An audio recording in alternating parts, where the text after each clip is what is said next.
In the relentless sun of the 1852 Kansas prairie, where the earth cracked like old leather and survival hung on every drop of water, a young widow named Evangeline Mercer stood silently by her wooden well, watching as her first husband's coffin was lowered into the soft ground beside it. Josiah Brand had been a sturdy farmer, full of promise when they claimed this harsh land together, but a sudden fever claimed him, leaving Evangeline alone to face the endless fields and the whispering winds.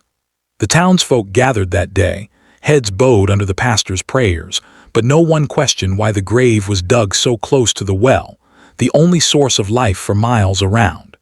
Its shadow stretched long over the fresh dirt, as if marking the spot with some unspoken purpose. Yet as the months turned to years, that single grave became the first in a chilling pattern that would grip the frontier community in fear and doubt. One by one, 5 more husbands followed Josiah into the earth, each buried in a growing circle around that same well, their deaths shrouded in whispers of bitter tea and unexplained illnesses. Silas Crowers, the second, complained of a strange taste in his evening brew before collapsing in agony, his body laid to rest just weeks after their hasty wedding. The doctor called it a common prairie sickness, but the storekeeper remembered selling arsenic to someone with initials matching Evangeline's, though he couldn't swear to it in court. Then came Anal Roar, quick-tempered and full of fire, who argued with her over fence lines one night and never rose from his bed the next morning, his final words cursing the metallic tang in his cup. The pattern deepened with Thaddeus Pike, a broad-shouldered man proud of his strength, who pushed Evangeline to sell off parts of the farm during a raging storm. He perished soon after, his grave dug in the dead of night amid rumors of shovels scraping soil under moonlight. Levi, the fifth, was patient and skilled with tools, marrying her despite the growing talk in town, but he too fell ill after sharing her table, lingering longer than the others in fevered delirium before slipping away. And finally, Obadiah Flint, stubborn as the land itself, completed the circle, his death sealing a half-moon of graves into a perfect wheel with the well at its center.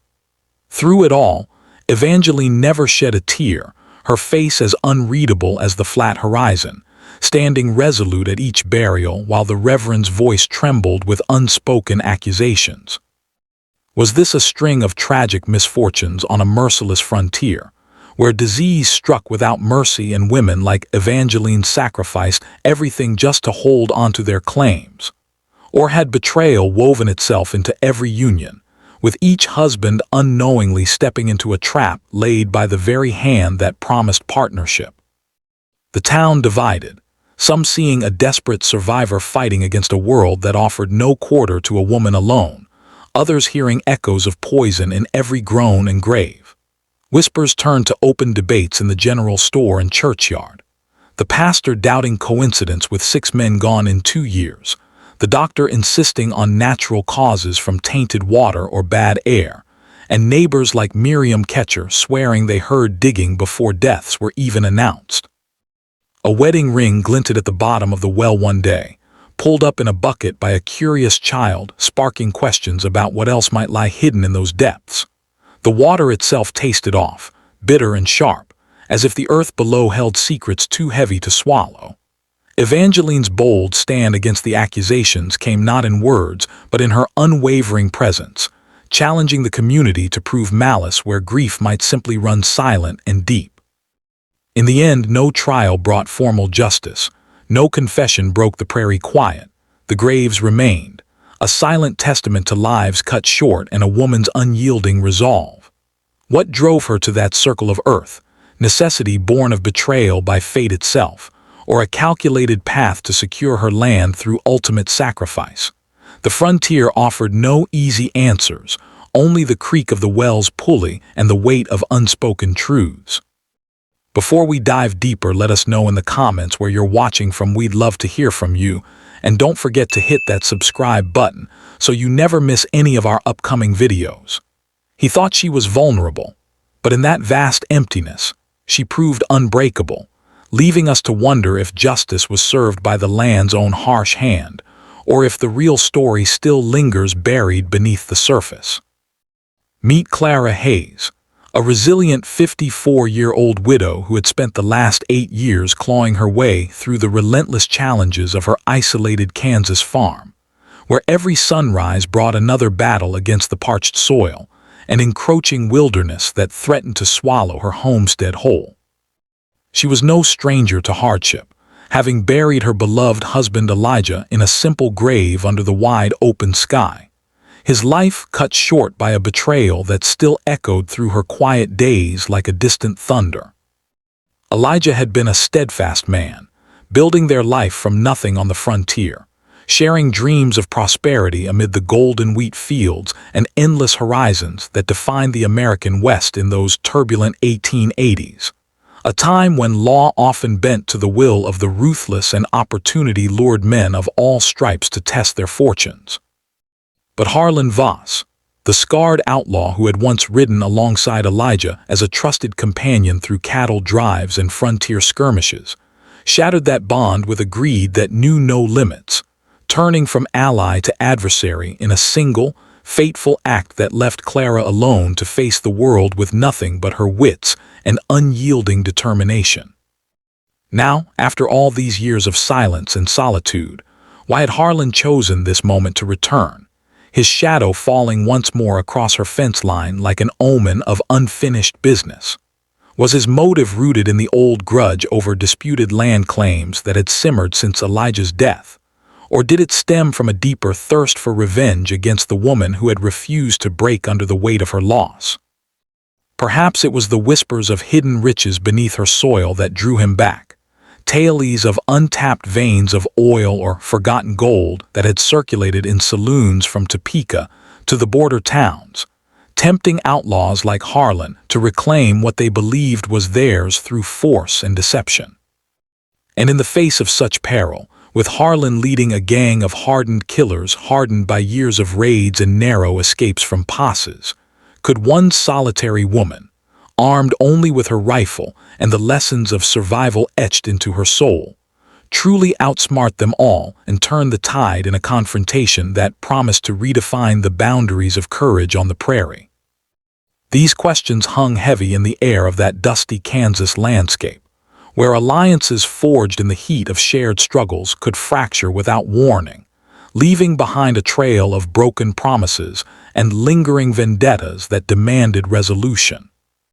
As Clara spotted the dust clouds rising on the horizon, signaling Harlan's approach with his band of desperados, the stage was set for a reckoning that would challenge everything she held dear, forcing her to weigh the cost of standing firm against the pull of surrender in a world where justice often arrived on horseback, swift and unforgiving.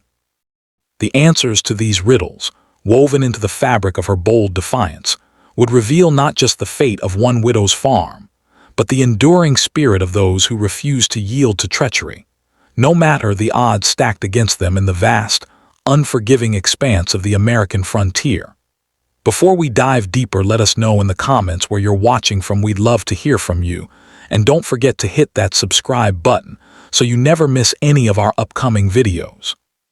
Stick around, because the revelations waiting in this tale of loyalty tested and vengeance pursued will leave you questioning the true price of sweet justice in an era when betrayal lurked around every bend in the trail.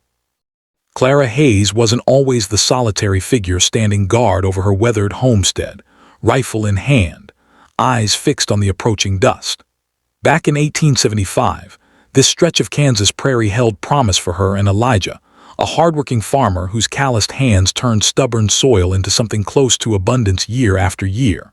They arrived young, full of plans, staking their claim on land that others had abandoned after one too many droughts or locust swarms. Elijah believed in the long game, plant deep, wait patiently, trust the seasons.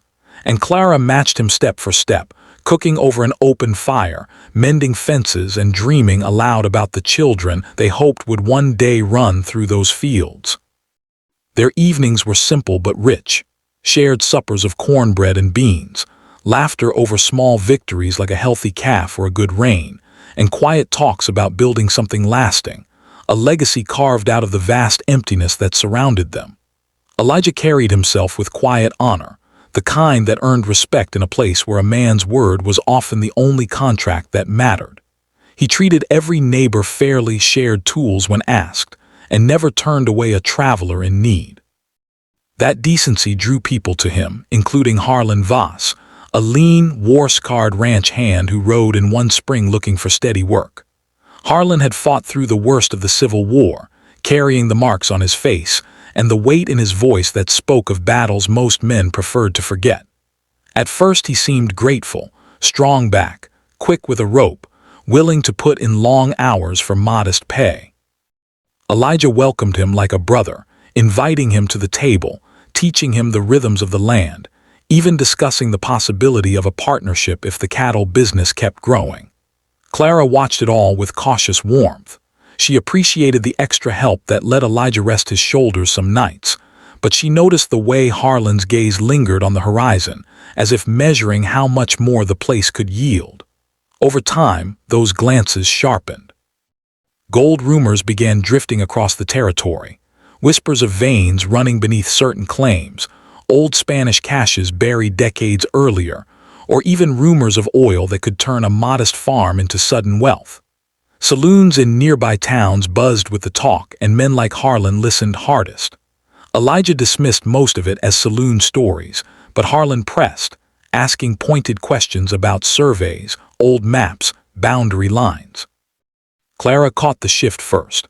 Elijah coming home later, lines deeper around his eyes, conversations with Harlan growing shorter and more clipped. She saw the tension in the way her husband gripped the fence post after their meetings, the way Harlan's smile no longer reached his eyes.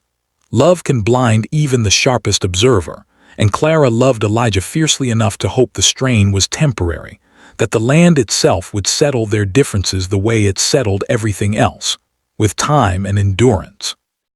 Yet the signs accumulated quietly. A missing deed paper one week, a fence moved overnight, Harlan riding off alone more often and returning with new money in his pocket that he never quite explained. Elijah started sleeping lighter, checking the barn at odd hours, while Clara kept her own counsel, mending clothes by lamplight and wondering how long friendship could hold before greed tore it apart. What would you do if the man you trusted most began to look at your home and your life like something he could claim?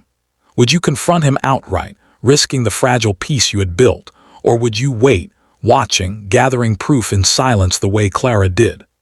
Those questions lingered unspoken between them, growing heavier with each passing month, until the night everything changed and the prairie claimed its price in blood. Before we dive deeper, let us know in the comments where you're watching from. We'd love to hear from you, and don't forget to hit that subscribe button so you never miss any of our upcoming videos.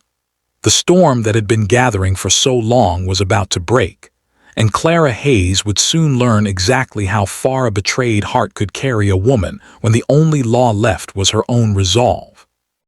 It started with whispers that spread like dry grass catching fire across the Kansas territory in the spring of 1880, talk of buried treasure, not the kind dug from old Spanish mines, but something far more immediate. Rumors that oil seeped beneath certain claims, black gold that could turn a struggling homestead into a fortune overnight.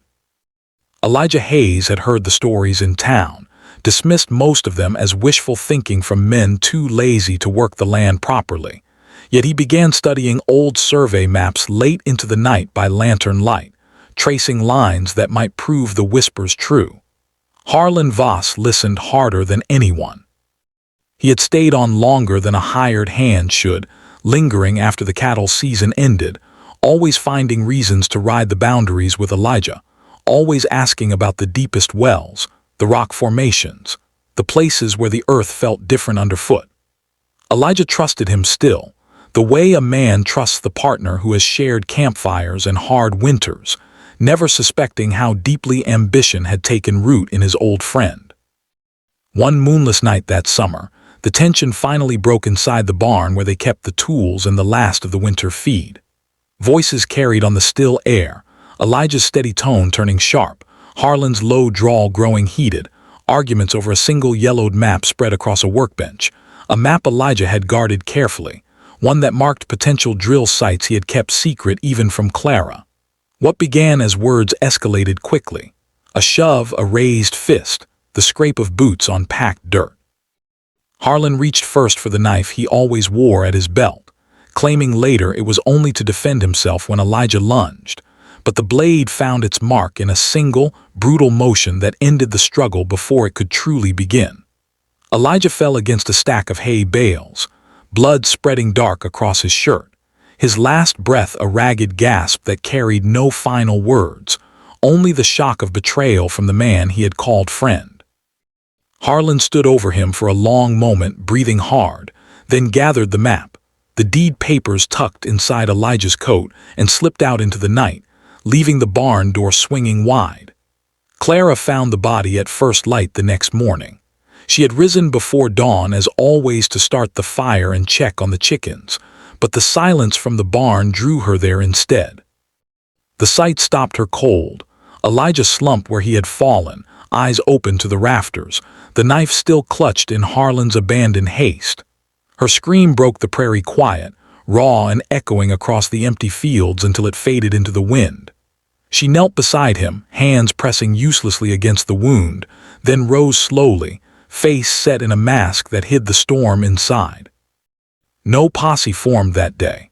The sheriff rode out, looked at the scene, listened to Harlan's story of a quarrel turned deadly in self-defense, examined the forged signatures on a duplicate deed Harlan produced claiming Elijah had signed over half the land weeks earlier. The town divided in its judgment. Some saw an accident born of hot tempers and frontier strain. Others smelled premeditation in the way Harlan had vanished with the original papers only to return days later with witnesses who swore to the transfer. Clara said little at the inquest, answering questions in a flat voice that revealed nothing of the rage building beneath. She buried Elijah alone on a rise overlooking the farm, the grave simple, the marker carved by her own hand. The land seemed to close in after that, crops failing in the drought that followed, fences sagging, the well running lower each season. Yet through those 8 long years Clara never sold, never left, never let the farm die completely. She patched roofs in driving rain, replanted fields that refused to yield, traded what little surplus she had for ammunition and seed, all while the memory of that night sharpened into something unbreakable. Fear, which had once kept her awake listening for hoofbeats, slowly burned away, replaced by a quiet, patient resolve that grew stronger with every season survived. What had begun as a single act of greed on a summer night in 1880 had planted the seeds of a reckoning that would take nearly a decade to ripen. 8 years later, hoofbeats echoed again across the prairie, faint at first, then steady and unmistakable. Harlan Voss was riding back toward the farm he had tried to steal, this time with riders at his back, and Clara Hayes was waiting, no longer the grieving widow he remembered, but a woman forged in solitude and ready to settle the debt in full. Before we dive deeper, let us know in the comments where you're watching from. We'd love to hear from you, and don't forget to hit that subscribe button so you never miss any of our upcoming videos. The confrontation that had been deferred for so long was finally drawing near, and the prairie would witness whether betrayal could be answered with anything less than absolute justice. Word spread like wildfire through the scattered Kansas towns in the weeks following Elijah Hayes' death, carried on the lips of travelers, in the pages of week-old newspapers tacked to mercantile walls, and over the low rumble of conversations in every saloon from Abilene to the Oklahoma line. Headlines in the Topeka papers screamed "Murder on the Plains" and "Frontier Partner Turns Killer," while smaller sheets ran more cautious stories. Dispute ends in tragedy at Hayes' homestead. The sheriff, a weathered man named Harlan Tate, no relation to Voss, though the coincidence fueled talk, rode out to the farm the day after the body was found, took one look at the barn scene, listened to Clara's measured account of hearing raised voices the night before, then turned to the story Harlan Voss had already spread in town. A quarrel over money that turned deadly when Elijah supposedly drew first, forcing Harlan to defend himself with the knife he carried for protection. Tate examined the wound, noted the lack of powder burns suggesting close range, but found no witnesses and little physical evidence beyond the blood-soaked hay and the missing map. He declared it a justifiable act in the heat of the moment, filed the report as self-defense, and closed the matter within days, citing the frontier's harsh realities where men settled scores without courts when honor was at stake. Clara stood in his office doorway that afternoon, hands clasped tight, and asked quietly if he had considered the forged signatures on the duplicate deed Harlan produced. Tate sighed, said paperwork could be faked by anyone with a steady hand, and suggested she focus on keeping the farm rather than chasing ghosts. Most of the town accepted the official line. Drifters passed through constantly, tempers flared over land, and accidents happened. A few pointed fingers at a transient named Jade Crow who had been seen camping near the creek the week prior, claiming he matched descriptions of a man with a limp and a grudge against homesteaders. The sheriff pursued that lead briefly, tracked Crow to a rail camp 50 miles east, questioned him, found no connection beyond rumor, and the drifter theory faded as quickly as it appeared, another red herring in a case already declared solved. Clara knew better. She never raised her voice in public, never accused openly, but she began her own quiet investigation the moment the grave dirt settled.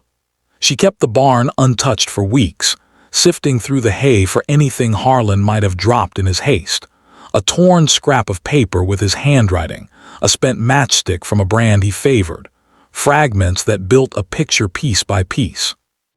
She wrote letters to distant relatives of Elijah's, asking about old partnerships and any mention of Harlan Voss before he rode into their lives. Responses trickled in slowly, postmarked from Missouri, Texas, even California, each one adding to the trail. Harlan had left a string of debts, changed names more than once, worked for land speculators who paid well for information on promising claims. One letter from a former employer in Wichita described Voss as sharp-eyed and sharper-tongued, always asking after mineral rights and willing to bend truth for profit. Clara mapped these fragments on a worn tablecloth she spread in the kitchen, marking towns, dates, known associates, creating a timeline that stretched back years and pointed unmistakably toward premeditation. Public outrage simmered beneath the surface. In saloons, men who had known Elijah grumbled over whiskey about how quickly the matter was buried, whispering of vigilante justice if the law wouldn't act. A few writers formed loose posses on their own, scouring trails for signs of Harlan's gang, but leads dried up fast. False sightings in Dodge City, mistaken identities in Dodge, bounties posted by no one in particular. Clara listened to it all without joining in, instead riding into town only when necessary, trading eggs for ink and paper, asking careful questions of storekeepers who remembered Harlan buying supplies on credit the month before the killing. She learned he had been seen with two other men, rough types with fresh scars and new revolvers, shortly before disappearing. One witness, a stable boy, claimed he overheard them talking about the Hayes place and what's under it. But when Clara pressed him later, the boy grew nervous, said he might have misheard, and clammed up entirely. Was the boy paid to forget? Had someone threatened him? Clara filed the discrepancy away, another thread in the web she was weaving alone. Through those 8 years the farm suffered, crops thinner each season, the well shallower, but Clara's determination only deepened. She repaired what she could, bartered for what she couldn't, and kept watch, knowing that time erodes fear but sharpens purpose. Harlan's shadow never fully lifted. Rumors placed him in Colorado one year, New Mexico the next, always moving, always one step ahead of any pursuit. Yet Clara never stopped gathering evidence, never stopped believing the truth would surface when the moment was right. What kind of man rides away from murder and returns years later unless the prize is worth the risk? And what kind of woman endures nearly a decade of isolation, piecing together clues in silence, waiting for the day justice could no longer be denied? Before we dive deeper, let us know in the comments where you're watching from. We'd love to hear from you, and don't forget to hit that subscribe button so you never miss any of our upcoming videos.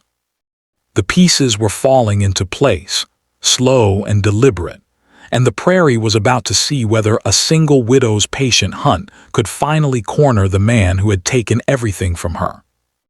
The trial that finally came for Harlan Voss unfolded in the spring of 1888 in the county courthouse at Topeka, a plain brick building packed shoulder to shoulder with spectators who had ridden in from surrounding towns for days.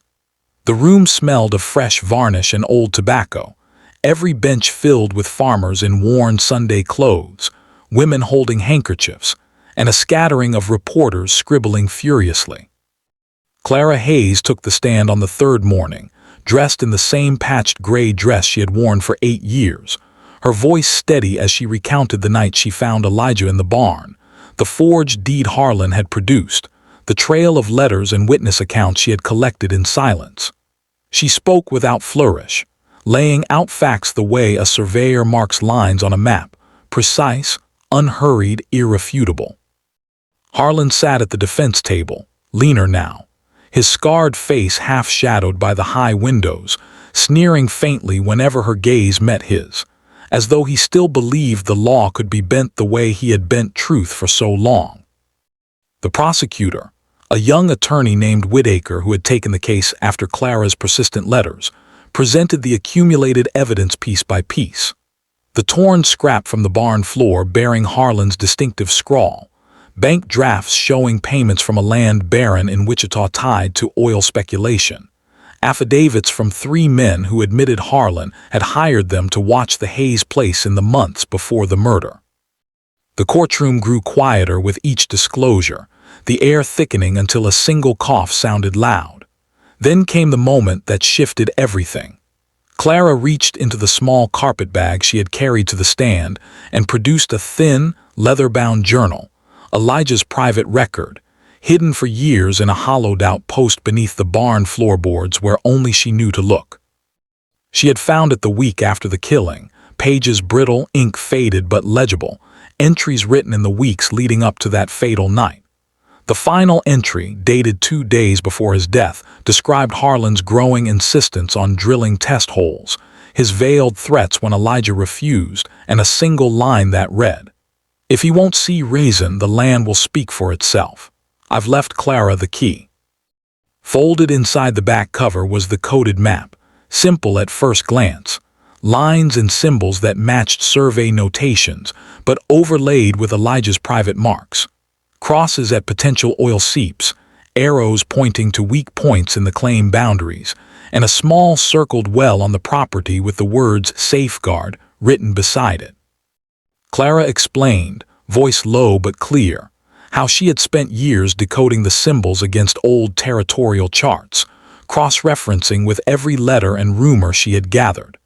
The map proved the land held real promise, enough to make a man kill for it, and showed exactly how Harlan had planned to claim it through forged papers and intimidation. The courtroom erupted in murmurs.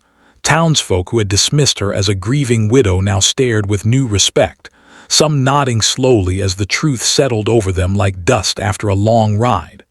Harlan's composure cracked for the first time. He leaned forward, eyes narrowing, then leaned back with that same half-grin, as though he still held an ace unseen. The judge called for order, but the damage was done. The jury's faces had hardened, the prosecutor's voice grew firmer, and even the spectators who had come for spectacle began to see the outlines of calculated murder rather than frontier accident. Clara stepped down from the stand without looking back, her sacrifice laid bare. 8 years of isolation, of mending fences alone, of planting crops that barely grew, of keeping vigil while the world moved on, all so she could preserve the one piece of evidence that would finally speak for Elijah. Her endurance had not been weakness. It had been preparation, a long, deliberate stand that turned isolation into strength. The trial moved swiftly after that revelation, testimony piling up until Harlan, cornered by the weight of his own words captured in letters and witness accounts, offered a partial confession under cross-examination. Not full admission of murder, but enough to admit he had struck the fatal blow and taken the deeds to secure what he believed was his rightful share of the oil wealth. The courtroom held its breath as the verdict drew near, the air charged with the certainty that justice, delayed but not denied, was closing in. Yet Harlan's lingering grin as he was led back to his cell hinted at one final card he had yet to play, a last maneuver that could still twist the outcome even as the noose of evidence tightened around him. You won't believe what that final move revealed, or how Clara's quiet vigilance prepared her for the very endgame he thought he controlled. Before we dive deeper, let us know in the comments where you're watching from. We'd love to hear from you. And don't forget to hit that subscribe button so you never miss any of our upcoming videos. The reckoning that had simmered for nearly a decade was reaching its peak, and the prairie would soon learn whether one woman's patient stand could deliver the justice Elijah's blood had demanded all along. In the final hours before the verdict was to be read in that Topeka courtroom, word reached Clara Hayes through a trusted messenger, a boy who had ridden hard from the county seat, that Harlan Voss had pulled one last string. A circuit judge, newly assigned to the case at the 11th hour and known for decisions that favored powerful interests, had accepted a substantial bribe from agents tied to the same Wichita land baron who had backed Harlan from the beginning. The plan was simple and ruthless.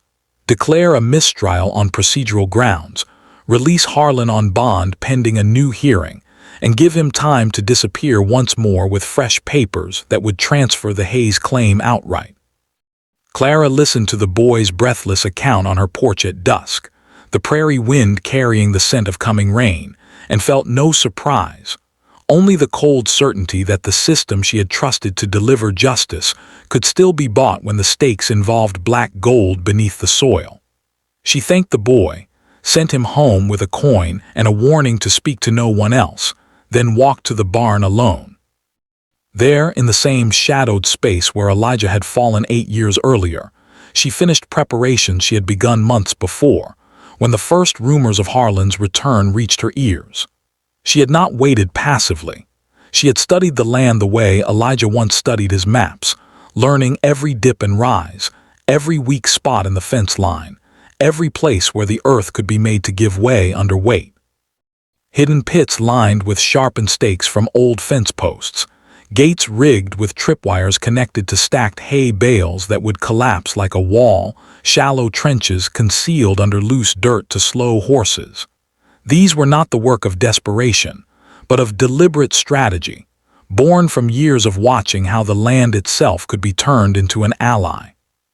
When Harlan Voss finally rode up to her fence line the next morning, leading a half-dozen riders armed with rifles and the confidence of men who believed the law had already cleared their path, he found Clara waiting exactly where she had stood for 8 years.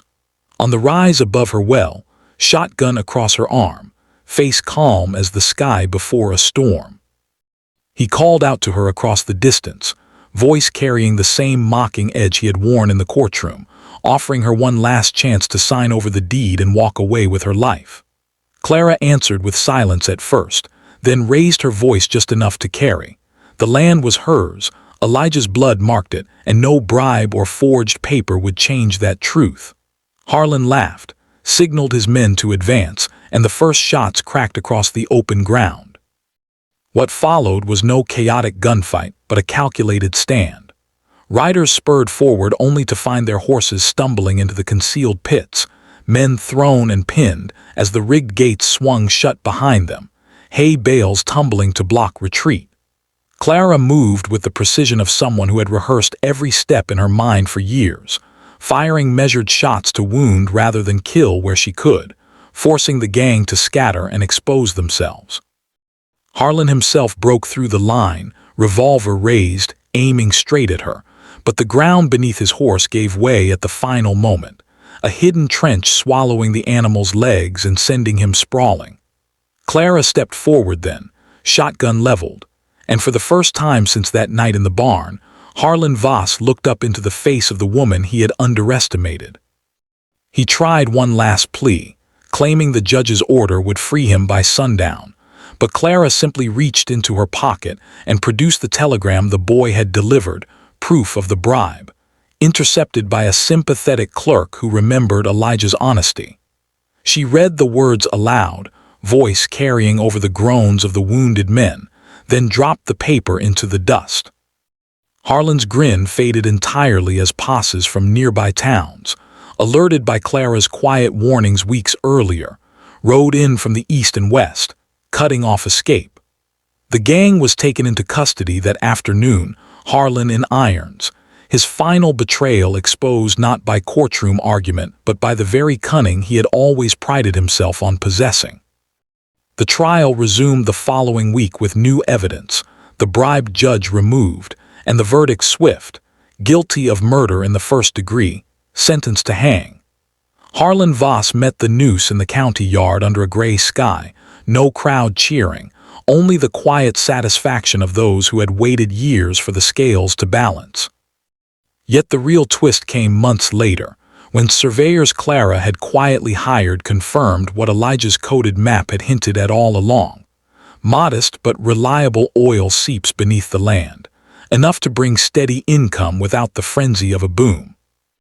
She used every dollar that flowed from those wells not for luxury or revenge, but to fulfill the dream Elijah had spoken of on quiet evenings, building and endowing a small orphanage on the edge of town, a place where children who had lost parents to the frontier's hardships could find shelter, schooling, and a future. The Hayes home stood for decades after, a plain brick building with a wide porch and fields where boys and girls played without fear, named quietly after the man whose honor had shaped it all. Clara lived out her years on the farm she had defended, tending the same stubborn tomato plants, watching sunsets paint the prairie gold, never remarrying, never speaking much of the past. What does this say about the cost of betrayal and the reward of sacrifice? In the Wild West, where law was often distant and trust fragile, honor was not handed out by judges or juries. It was earned through endurance, through choices made when no one else was watching, through standing firm when every instinct urged flight. Clara Hayes paid the price in solitude and time, yet she emerged not broken but whole, turning the land's hidden wealth into something that outlasted both her life and Harlan's crimes.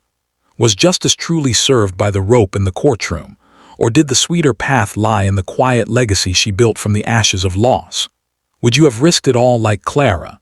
8 years of waiting, of planning in silence, of turning grief into unyielding purpose, if the only guarantee was the chance to see the truth prevail? Before we dive deeper, let us know in the comments where you're watching from. We'd love to hear from you, and don't forget to hit that subscribe button so you never miss any of our upcoming videos. The prairie keeps its secrets, but in Clara's story, it also keeps its reckonings, reminding us that some stands are worth every long, lonely day they demand. Clara Hayes' story did not end with the hangman's noose or the quiet dedication of the orphanage that bore Elijah's name in spirit if not on the cornerstone. It lingers in the questions that surface whenever the prairie wind carries echoes of that long-ago stand, reminding us that the frontier judged men and women not by proclamations or badges, but by the choices made when the law looked the other way and survival demanded more than prayer. Was Clara Hayes a hero, a woman who defended her home, her husband's memory, and the future he envisioned against a man who would have stolen it all through blood and lies? Or was she a vigilante, stepping beyond the reach of courts to deliver a sentence no judge could impose, using cunning and preparation to ensure Harlan Voss paid the full price for his betrayal? The line between the two blurs on the open plains, where justice often arrived too late or not at all unless someone like Clara forced the issue. She never claimed either title. She simply stood her ground when the moment came, turned the land itself into her ally, and walked away with scars no one else could see but a legacy that outlived her. Think about that choice for a moment. 8 years of solitude, of watching the horizon for signs of the man who killed her husband, of gathering evidence in secret while the farm barely clung to life, of building traps not out of rage but out of patient certainty that the truth would need defending one day. Would you have had the stomach to wait that long, to let grief harden into strategy, to risk everything on the slim hope that justice could still be wrested from a world that rewarded the ruthless? Or would the weight of isolation have broken you long before Harlan rode back to the fence line? These are the questions the prairie asks of anyone who hears her tale, and they have no easy answers, only the quiet weight of decisions made in silence and the knowledge that some reckonings demand more than words. What do you think? Was Clara a hero or a vigilante? Share your take in the comments below. Your perspective matters, and reading what others see in her stand often reveals as much about us as it does about her. If this tale of bold justice gripped you, if it made you pause and consider the real cost of loyalty, betrayal, and standing firm when the odds stack high, then hit that like button to let the algorithm know stories like this deserve to be told. And subscribe right now so you never miss the next chapter in these frontier accounts, real-life inspired twists drawn from the hard edges of the American West, where honor was earned the hard way and rarely given freely.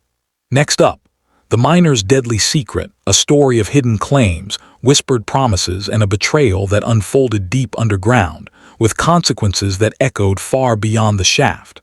Don't miss it. Your next obsession awaits, and it starts the moment you click subscribe. Before we dive deeper, let us know in the comments where you're watching from. We'd love to hear from you, and don't forget to hit that subscribe button so you never miss any of our upcoming videos. Thank you for riding this trail with us to the end.